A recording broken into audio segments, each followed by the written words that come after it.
और अब दिग्विजय सिंह ने एक बड़ा बयान दिया है। तीसरी बार राज्यसभा जाने की अटकलों पर विराम लगा दिया है। दिग्विजय सिंह ने कहा है कि मैं नहीं जाऊंगा राज्यसभा सीट खाली कर रहा हूं और खाली हो रही राज्यसभा सीट पर कांग्रेस में बवाल है। इसी बीच दिग्विजय सिंह ने बड़ा बयान दिया। तीसरी बार राज्यसभा जाने की अटकलों पर दिग्विजय सिंह ने विराम लगा दिया है और कहा है कि मैं राज्यसभा नहीं जाऊंगा, मैं राज्यसभा सीट खाली कर रहा हूं।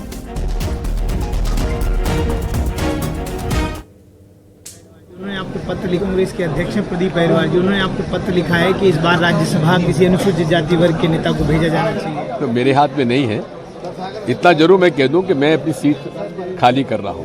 सर, राज्यसभा कांग्रेस के अध्यक्ष प्रदीप अहिरवार जी, उन्होंने आपको पत्र लिखा है कि इस बार राज्यसभा उन्होंने बयान दिया तीसरी बार राज्यसभा जाएंगे या नहीं। इन तमाम अटकलों पर दिग्विजय सिंह ने खुद विराम लगा दिया और कहा कि मैं राज्यसभा सीट खाली कर रहा हूं। संवाददाता वासु चौरे हमारे साथ जुड़ गए हैं। वासु, साफ कहा है दिग्विजय सिंह ने जो तमाम अटकलें थी कि तीसरी बार भी क्या दिग्विजय सिंह राज्यसभा जाएंगे, लेकिन अब सभी अटकलों पर विराम खुद दिग्विजय सिंह ने लगा दिया है।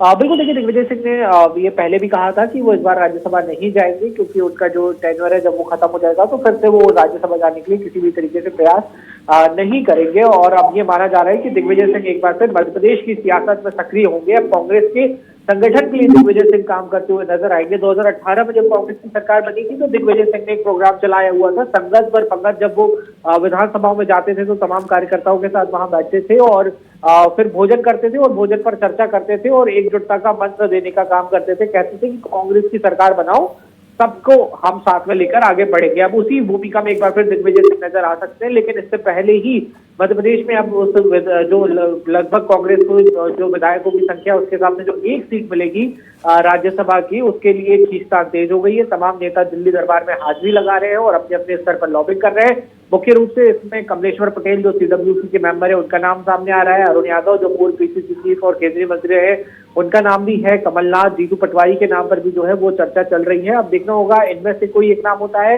या कोई और नया नाम जो है वो कांग्रेस प्रोजेक्ट करती है राज्यसभा के लिए मध्य प्रदेश से। बिल्कुल वासु, शुक्रिया फिलहाल आपका जानकारी के लिए। तो राज्यसभा सीट पर कांग्रेस में बवाल है। हालांकि दिग्विजय सिंह क्योंकि आप साफ कह चुके हैं कि वो राज्यसभा नहीं जाएंगे, तो अब कौन सा नाम होगा ये देखना होगा।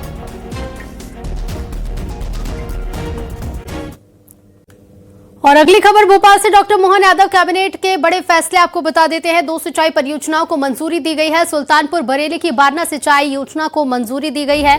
आबकारी नीति के लिए मंत्री परिषद की समिति का गठन किया गया है। सांदीपनि विद्यालय के शिक्षकों को बड़ा तोहफा मिला है। शिक्षकों को चतुर्थ समयमान वेतनमान स्वीकृत किया गया है। एएसआई रामशरण गौतम को 1 करोड़ की मदद दी गई है और इसके साथ ही मध्य प्रदेश सोलर नीति को स्वीकृति भी मिली है। मुझे तो आ रही है। बैठक संपन्न हुई है जिसमें कई बहुत ही महत्वपूर्ण निर्णय लिए गए हैं। मध्य प्रदेश स्पेस टेक 2026 की स्वीकृति हुई है। यह बहुत ही महत्वपूर्ण नीति का अनुमोदन हुआ है आज। यह नीति उपग्रह निर्माण, भू स्थानीय विश्लेषण एवं डाउन स्ट्रीम अनुप्रयोगों में नवाचार को बढ़ावा देगी। आगामी 5 वर्ष में 1000 करोड़ का निवेश और लगभग 8000 का रोजगार सृजन संभावित है। अनुमानित वित्तीय भार 628 करोड़ रुपए। मैं हूं ऋतु सिंह और अब बात करेंगे भोपाल में मचे बवाल की, जहां पर स्लॉटर हाउस में गौमांस मिलने पर बवाल लगातार जारी है। नगर निगम परिषद की बैठक में कांग्रेस पार्षदों ने जमकर हंगामा किया। इस दौरान कांग्रेस पार्षदों ने जमकर नारेबाजी की। कांग्रेस पार्षदों के बैनर पर लिखा था, गौमाता हम शर्मिंदा हैं, तेरे कातिल जिंदा है।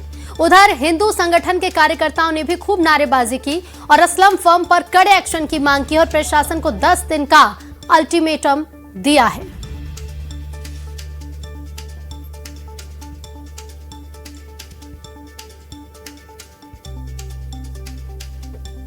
तो स्लॉटर हाउस को लेकर जमकर पार्षदों ने हंगामा किया है और हिंदू संगठनों का प्रदर्शन भी जारी है।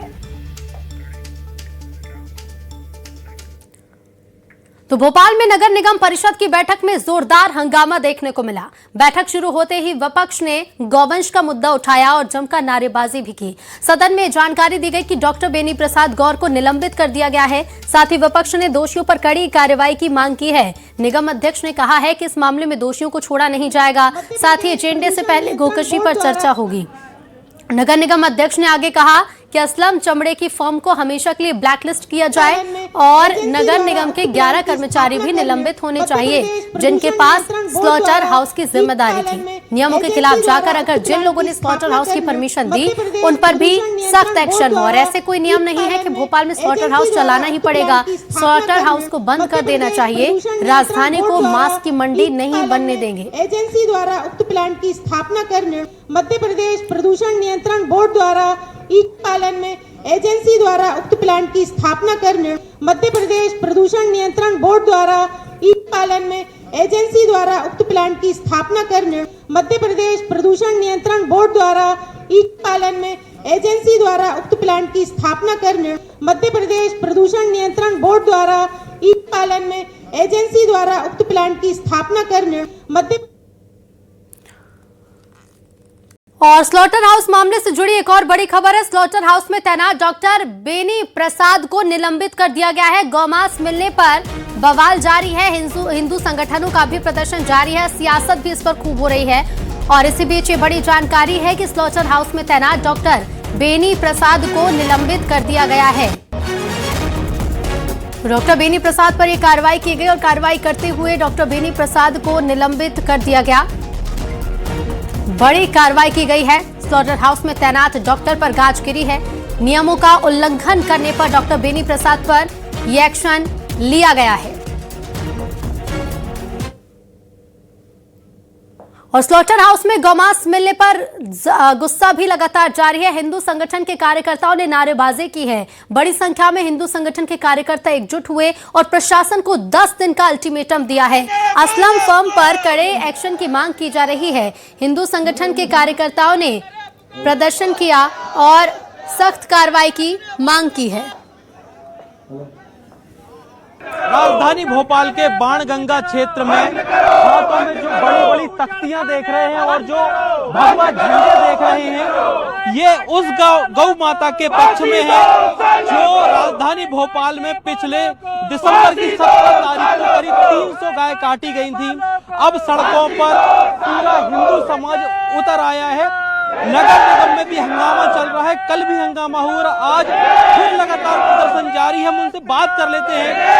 सर, ये जो बड़े बड़े नारे लग रहे हैं, झंडे दिख रहे हैं और बैनर पोस्टर दिख रहे हैं, आखिरकार क्या वजह है कि आपका रोष शांत होने का नाम नहीं ले रहा? जिस प्रकार 17 दिसंबर 2025 को एक गाय का कंटेनर हिंदू संगठन द्वारा पकड़ा गया, मध्य प्रदेश की राजधानी भोपाल में मात्र मंत्रालय से 2 किलोमीटर दूर, सीएम हाउस से 2 किलोमीटर दूर, जहां प्रदेश के आला अधिकारी मंत्री निवास करते हैं, उससे 2 किलोमीटर की दूरी पे एक गौमांस का कंटेनर पकड़ा जाता है।